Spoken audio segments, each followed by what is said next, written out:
According to the Cambridge English Dictionary, trauma researchers emphasize the resilience of the human psyche. Resilience meaning the ability to be happy, healthy, or successful again after something difficult or bad has happened, or the ability of a substance to return to its usual shape after being bent, stretched, or pressed. Welcome to the Arose from Rubble podcast, where there's no good, bad, right or wrong opinion, and no discussion is off limits. Arose from Rubble is primarily about resilience in the absence of perfection, the knowledge we gain and apply on our journey to self-actualization, physically, mentally, and most importantly, spiritually. Join and explore with me as we journey toward our higher selves. We'll explore spirituality, occult knowledge, practical metaphysics, universal law, self-actualization, relationships, life, and love. And I'm your host, Arose.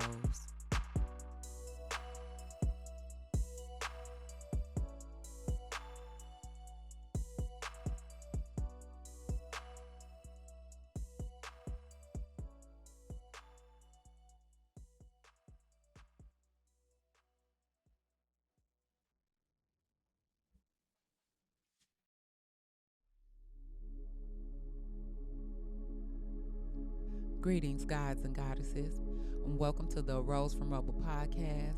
I'm your host, Arose. Thank you guys for taking time out today to listen to the show. Today's show is about myself. The reason that I'm doing this show is because I think that it's important for us to be aware of who we are listening to. You know, it's been said that experience is the best teacher. I think it's important that we know who the person is that we are listening to, and not only what their perspective is, but what their experiences have been that shapes their perspective.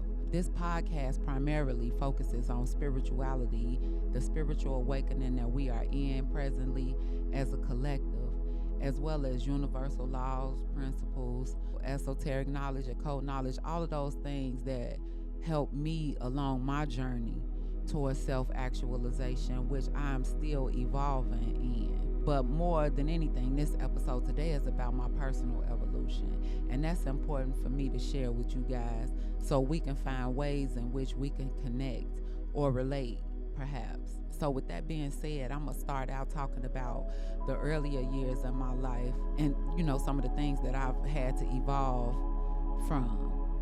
So I was born in Chicago, Illinois, and I grew up in the public housing projects on the west side. Some of the most significant people in my life on my earlier journey were my grandmother, my dad's mom, my dad, my mom, my older sisters, my dad's girlfriend, and my boyfriend and his family. I'm going to talk about first some of the traumas that I had to endure and some of the key moments in my life and some of the challenges that I faced along the way. And generally, I'm a more optimistic person. However, I think it's important to point out the traumas because that's how we usually relate, on the collective, in a collective sense. My more positive moments were more individual, but I think as a collective, we've endured traumas from a collective consensus because of the generational curses that we are battling against now, and that a lot of these generations, the present generations, are here to heal so we can create a different dynamic and a different paradigm for our children and our children's children. So I believe that we are assigned to heal these traumas and the traumas of our ancestors. So with that being said, in my earlier years, I had to deal with my mom leaving me, with my grandmother so she could pursue what she needed to pursue. And I understand that better now. However, it did separate me from my sisters for a minute, so that was traumatic. Eventually, I left my grandmother and my dad. Being in public housing, I dealt and I was faced with a lot of drugs. I saw a lot of drugs, drug activities, drug addicts, a lot of violence that just plagued those communities by design. I witnessed teen pregnancy. One of my closer friends got pregnant at 12. and had her first and only child to this day, and family members. I dealt with generational scarcity and the scarcity mindset that came along with growing up and being in public housing. You saw generations of families, particularly women and their children, because that was the design to get the fathers out of the home, because you couldn't receive public assistance and have a father in the house, whether that was the financial assistance or housing in a lot of senses either. So seeing that and having to combat that scarcity mindset based on the generational history, learning about the generational sexual abuse that took place within my family and in other families that just wasn't talked about and dealt with, having family members that were hustlers in every sense, whether it was pimping and prostitutes or drugs. It was other things, other ways to hustle as well, but I saw all of that. Finding out that my dad was a heroin addict was traumatic. Feeling abandoned by my mom, even though she was doing what she needed to do, it didn't change the fact that I felt like, innately she was my mom, so she was supposed to raise me. So that made me question my value if my mom didn't want me, because I didn't understand that it wasn't about her wanting me. At the time, it was about her doing what she needed to do so she can keep me eventually. I learned that in just growing up and understanding and being able to relate to her and her plight as a woman, and becoming a hustler myself, which was natural because that's what I saw. And I did that by any means. Some of it was street hustling and some of it was hustling by using my creativity. Well, all of it was my creativity, but on a more positive note, when I discovered my own innate creative abilities, I used that to hustle. And myself being molested and sexually assaulted, molested as a little girl and sexually assaulted as a teenager, that was traumatic. And becoming a codependent was traumatic. And that was via my relationship with my dad. Him being an addict and him being my nurturer at the same time, I associated my reciprocation to him was taking care of his drug habit because I was hustling. So that had a lot to do with my codependent mindset and me not being aware that I was unconsciously groomed to become a codependent, and how that would affect me in the long run as a person that had an innate desire to be of service to others, because that's who I am as a person, and not being able to draw the line between being of service and being used and being a codependent. That affected me in a traumatic way. My boyfriend going to jail during my childhood affected me in a traumatic way, because that was another instance of what I experienced as abandonment from somebody that I became close with. Becoming pregnant before I got married was traumatic for me because I was dealing with clinical depression at the time. So these are some of the traumatic moments that I've dealt with and I've since overcome, but they were there, and I could have allowed myself to be victimized or have a victim mentality as a result of those things. However, because I have a resilience that I've been graced with, those were just situations that happened for me and not to me, because I choose to view it that way, and I've chosen to transmute those instances in my life and allow them to make me better rather than bitter, which is what I want to allow others to adopt, that thought process, just by listening to some of the ways that I was able to transmute those situations and find the good in it and make it purposeful on my journey toward learning myself and understanding who I am and self-actualizing, reaching my fullest potential. And on a positive note, I want to talk about some of the more positive things. My grandmother and my dad and our relationship, like those were the primary nurturers in my life. And nurturing is so important as far as us figuring out who we are as individuals. So those were the people in my life that I was closest with. So much so that I used to dream about or have nightmares, I would say, about my grandmother or my dad dying and just wake up crying profusely because I did not know how I would live without either one of them in my life.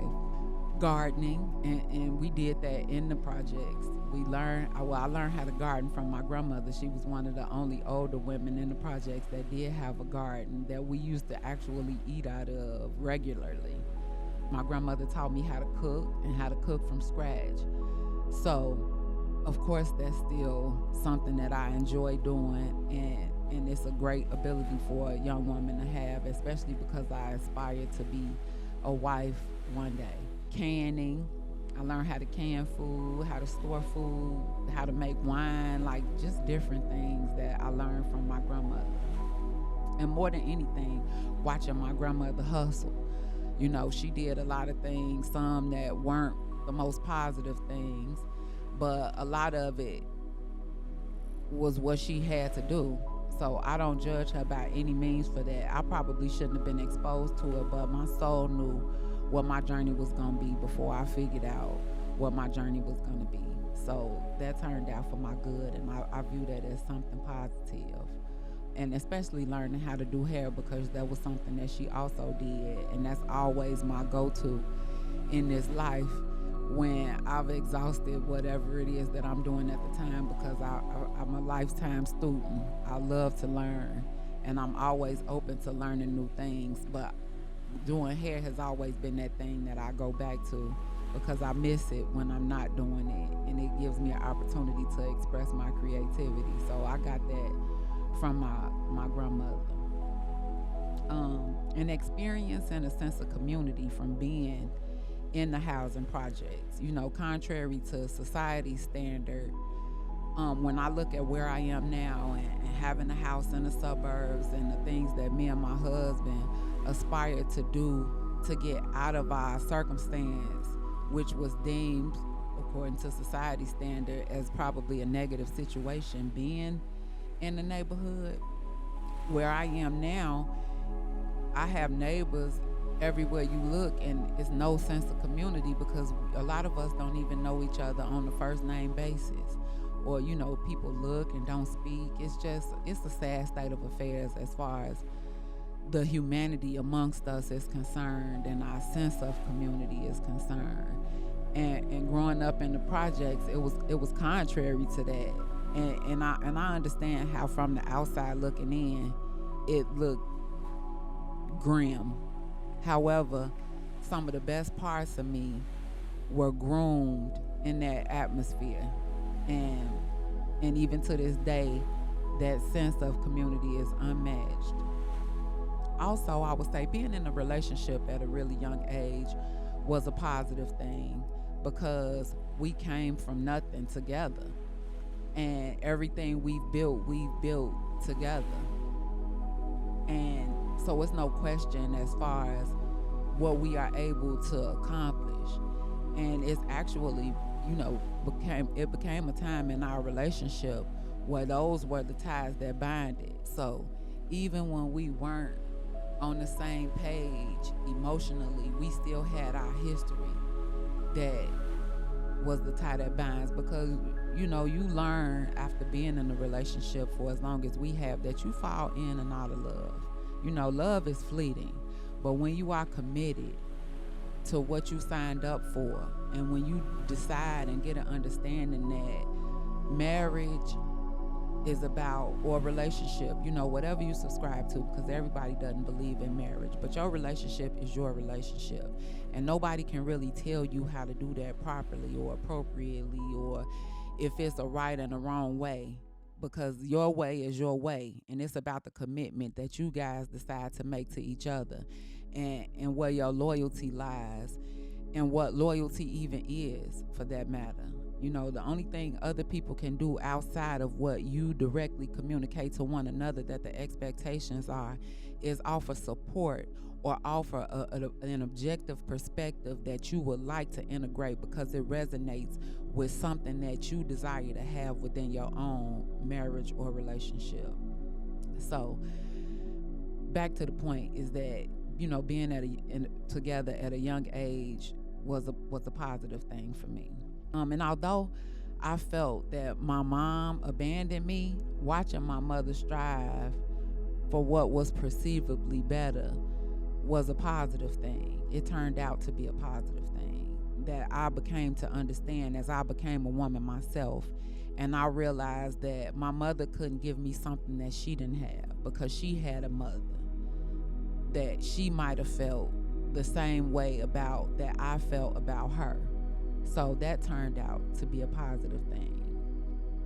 And having my child, even though I was clinically depressed while I was pregnant, having my child, my first child, and experiencing unconditional love for the first time was a moment that will always be a first and a great experience.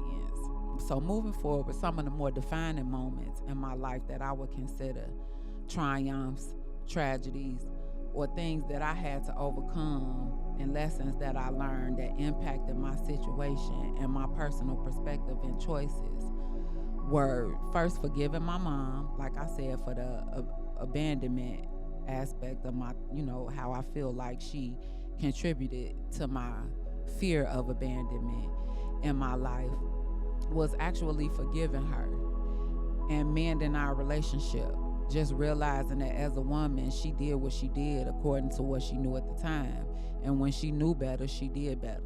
But me forgiving her and understanding that she couldn't give me something that she didn't have, and that she was once a child just as I was once a child. And at the time when I came to that realization, it was a time in my childhood where I told my mother how much I did not like her. I would actually use the word hate to describe my feelings toward her because I was so bitter about the feelings of abandonment and feeling like, because based on society standards that a mother is supposed to be a mother, that she wasn't that. At one point when I turned 18 years old, actually, I realized that, okay, you are where you are right now because of the choices that you are making. So I could have continued to blame her for where I was or where I wasn't based on what she was supposed to be, based on what I'm told a mother is supposed to be, or I could take responsibility for what I wanted to do moving forward, because now I'm in control, like legally. I was on my own pretty much. I would say at 13, when I left my mother's tutelage, or I left from under my mother for the second time, when I decided to leave. She did come back and get me when I turned 5 years old and I was of school age, where she could still do what she needed to do and I can be in school. However, I still spent as much time with my grandmother and my father as possible. That included 3-day weekends from school. I was always with them. And more than anything, we didn't have that bond that a child needs, which is usually between that child and the mother. What I had to learn was that we always have what we need. So even if it's not a biological parent, it's somebody there to take that space. It just depends on if you're going to subscribe to society's standard of who that person is, or if you'll open your heart and your mind and receive who's willing to receive you. I do believe that everybody needs to be the apple of somebody's eye. You just need to find out whose apple you gonna be and be open to receive what it is that you need, and learn to trust the process and learn to trust that it's still gonna all work out for your good, which is what I did learn eventually. But I had to open my heart and my mind to be able to perceive things in that way. I think that one of the most other profound moments or defining moments in my life was my dad was the love of my life. He was my first love. He was my best friend. He kept it real with me. And even though he was an addict, he was one of the most intelligent people that I had ever met. He was well groomed. You wouldn't know that about him if you didn't know that about him. That's why, it took me a while to figure out that that's what his issue was. And that was the reason that my mother really did leave. But eventually, as I became an adult and I became more responsible and I got in a relationship and I realized the dynamics of a male and female relationship, I really realized how selfish my dad actually was. And that was a hard pill to swallow because of the love that I experienced with him. I didn't realize how codependent I was, and how, whether it was conscious or unconscious on his behalf, how brainwashed I was by his ability to be able to manipulate me. And I get that he was an addict though, and I give him grace, but that's just what it was. So, I learned a lot after becoming older and analyzing the nature of our relationship. So that was a defining moment for me.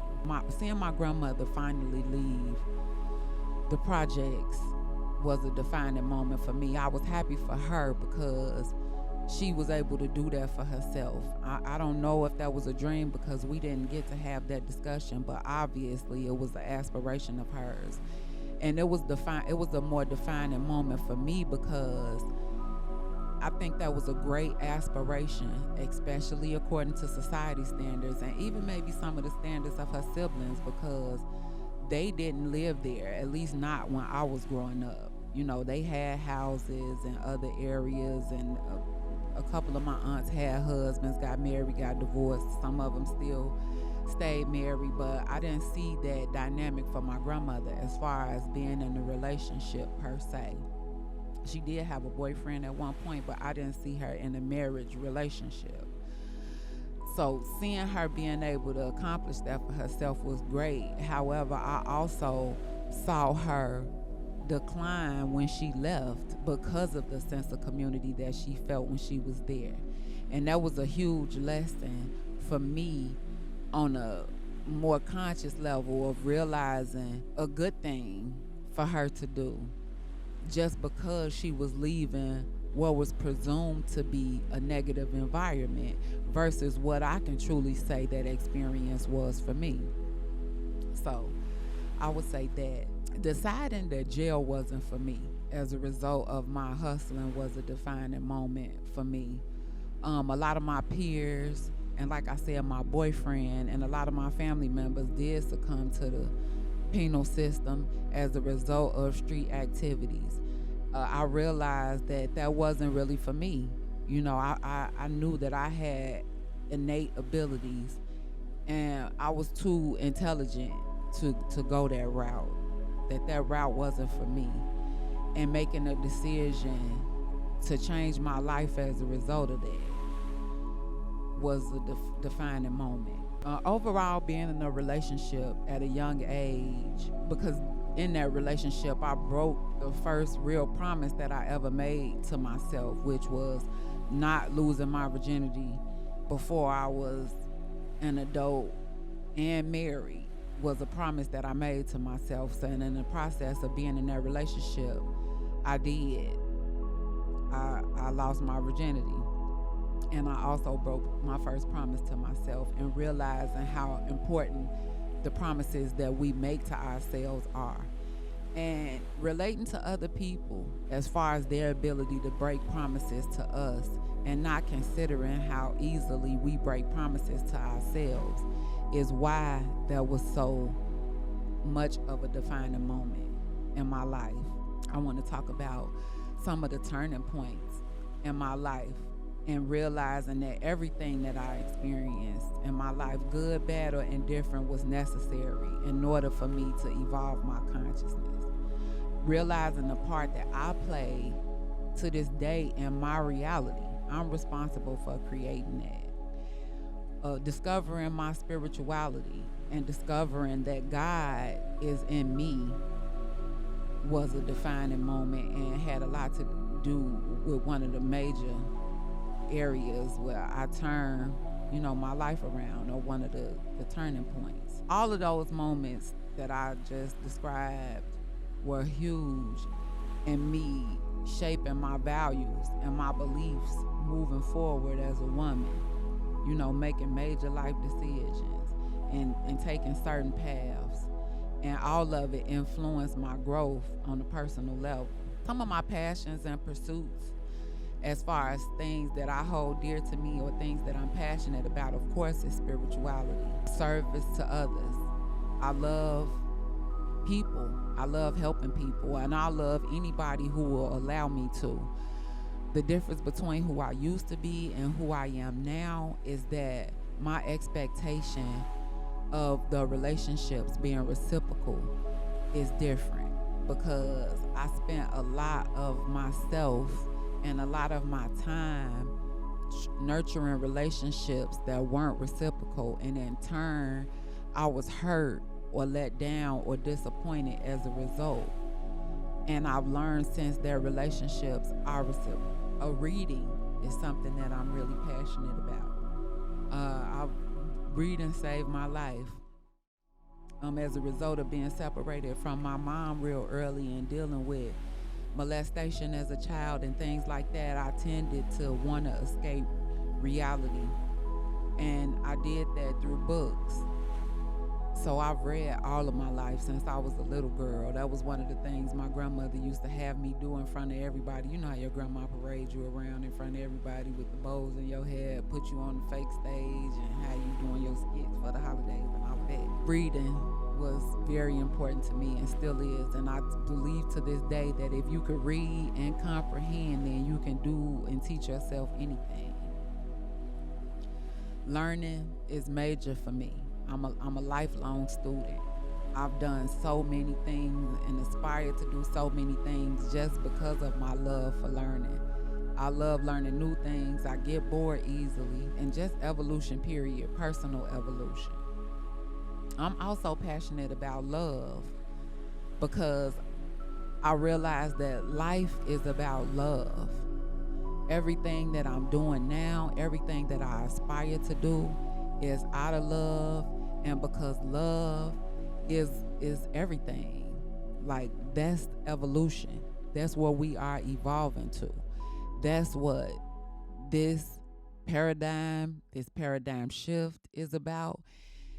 Us evolving to a place of unconditional love for ourselves first, because you cannot love somebody beyond your capacity to love yourself. But loving others and finding neutrality in the things that we have in common and evolving to a place of unconditional love. Love without condition means that I accept you for exactly who you are if you don't change anything, because I have the grace within me to do so. And love does not equate to reconciling. It just equates to acceptance from my perspective. And I'm passionate about people. And I'm passionate about people because I'm passionate about myself. And I understand the interconnectedness at this point in my life between myself and everybody else. And that's why I say that I'll love you if you let me, because you allowing me to is a choice. But at the same time, I know my value because I know what I've had to overcome to get to a place where I love myself as much as I do. And I understand my energy at this point and how invaluable that is for me to share it with others. And my desire to actually be a gift to the people that I come in contact with, the people that I commune with. Interests that I want to explore, some of my hobbies are being amongst friends and family. Now I understand the importance of family. And I didn't always do that because I had built the wall up because of my traumas. And I found it easy to detach. But now I'm able to categorize and understand when it's time to detach, because every relationship is not disposable. And at one point, I felt that it was. But now, after learning myself, I realized that that was just a defense mechanism to protect my heart. And now I understand that I don't have to protect my heart. My heart will protect itself as long as I'm leading with it, with the choices it makes regarding who is willing to accept and who is not. But that's about, trusting me.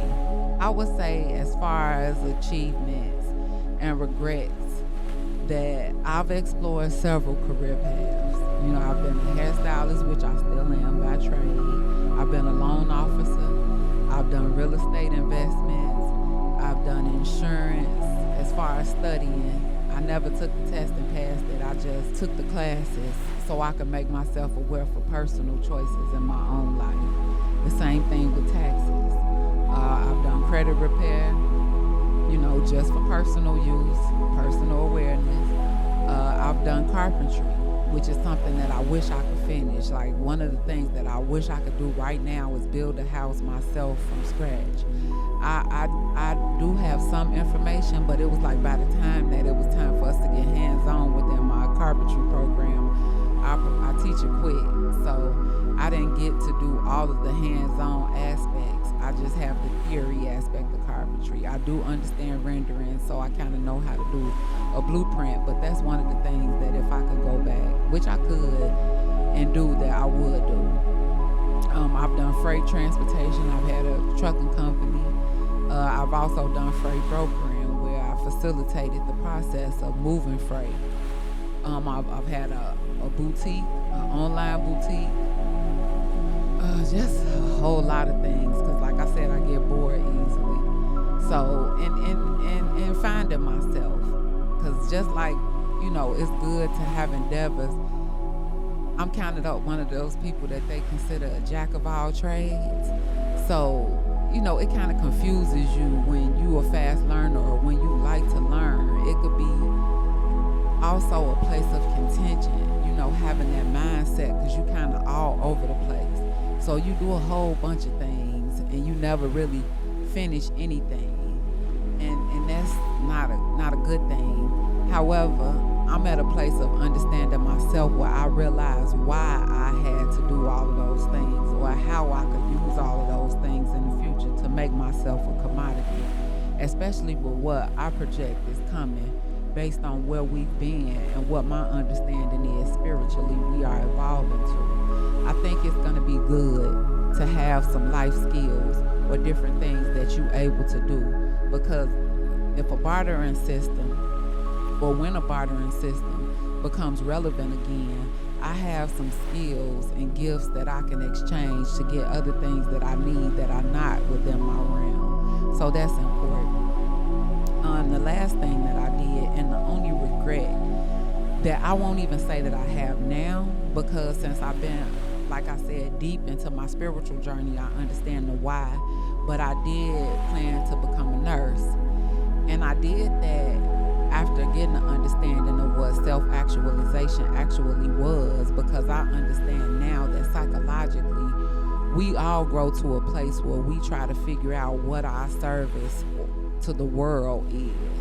And I felt that being a nurse was one of the highest forms of service, because what can you do that's more giving of yourself than helping other people in probably some of the most traumatic times of their lives, and in some instances the most special or proud times. It's just being a nurse to me was a huge act of service. So I went through 2 years of school doing prerequisites to apply to a nursing program, of fighting with myself, with my husband sometimes, because I wasn't able to be the wife that he was accustomed to me being during that time of learning, so I could help others.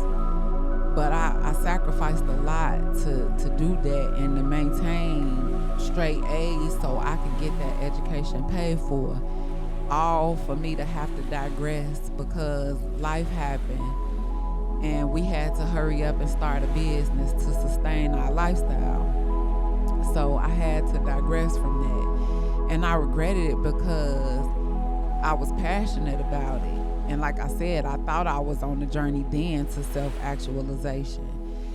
And I took all of these difficult classes and all these science classes that weren't the easiest for me because I wasn't a student by nature. I didn't even like school.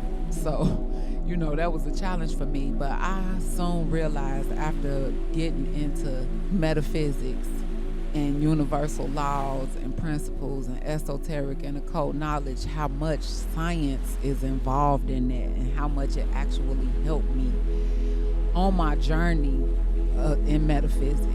So now I realize why I had to go through that. So it's not as I'm not as regretful as I was for a minute in leaving that behind, because after 2020 and it was a requirement for you to get jabbed up, I wasn't going there.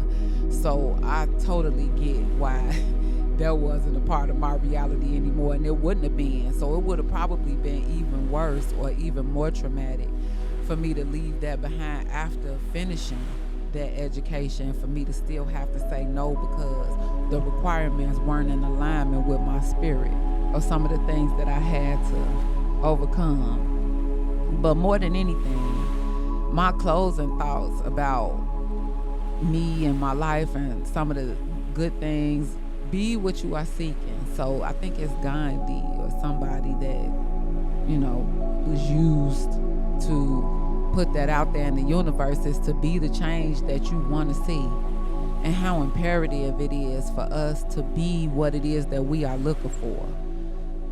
I spent a lot of time being angry and resentful when I was growing up because of the things that I had experienced without knowledge of myself. And now that I do have knowledge and self-awareness of myself, I understand how important it is for me to be to me what I'm looking for others to be to me or toward me. So I would say that also, sometimes you feel like a nut and sometimes you don't.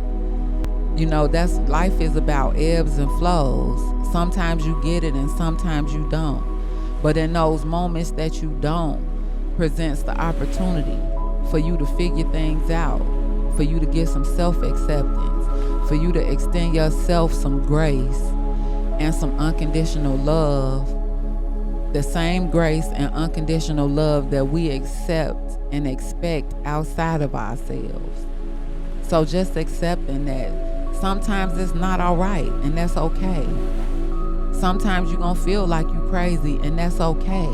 Because sometimes those feelings of being crazy or being weird or the things that society deems as unacceptable or things you don't want to be categorized, those are the things that lead to the road less traveled.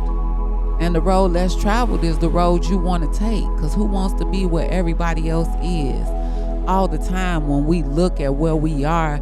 And then I say one of the things that I learned from my dad on his journey in recovery, and if you've ever been in recovery or know anybody that's in recovery from alcoholism, is acceptance. I realized that when my dad did pass away, like I said earlier, at some point I thought that I would die if my dad wasn't here. I didn't know how I would live without him. But what I realized when he did die is that he gave me the answer. As much as we talked and as much experience and game that he did give me while he was here, that he gave me the answer to any problem that I will ever face in my life. And that was knowledge of what acceptance was and is. And if you know anything about recovery, you could look it up, but look up acceptance. And this is not it verbatim, but it goes something like, acceptance is the answer to all my problems today. When I find some person, place, or thing or situation in my life unacceptable to me, I cannot find peace until I accept that person, place, thing, or situation as being exactly the way that it's supposed to be. Because nothing happens in God's world by mistake. And that was life-changing for me when I really got it. Like I got it in my mind, body, and spirit, and my thought process, and I used it to govern how I was moving in my life. That acceptance is the key to anything. Because if you can't change what you don't accept. And then lastly, I'll say Nikola Tesla said that if you want to understand the universe, you have to think in terms of energy, frequency, and vibration. And I've learned on this life journey and during the course of my spiritual awakening that everything, absolutely everything, is energy.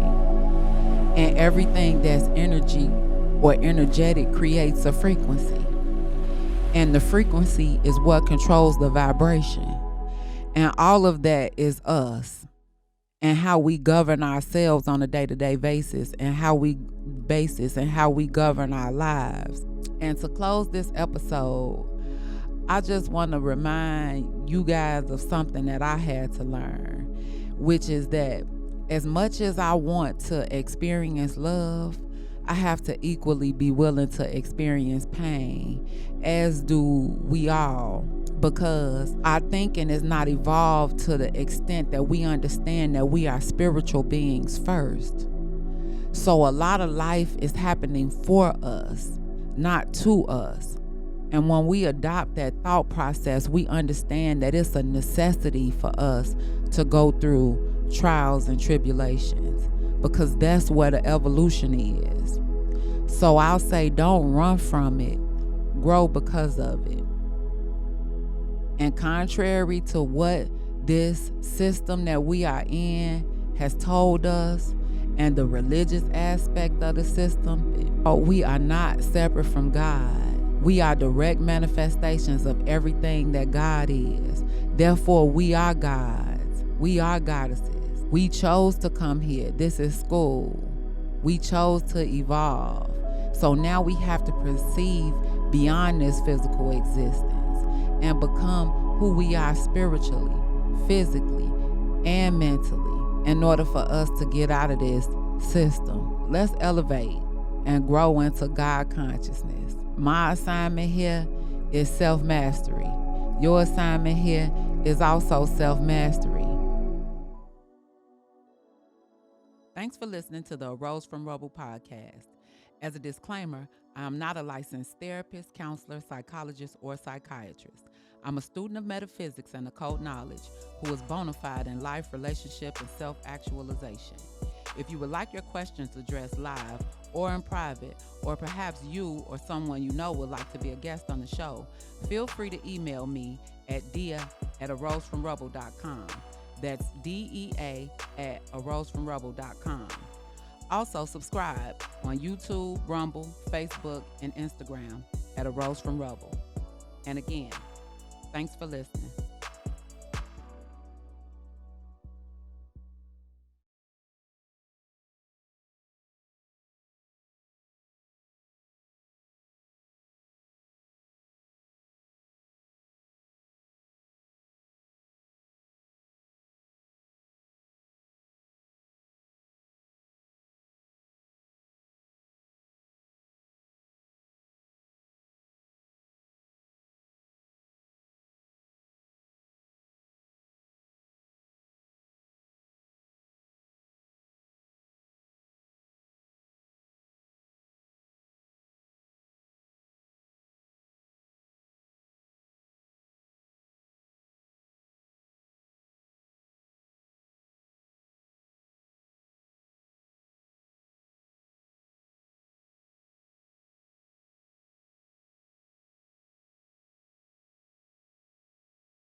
as a collective.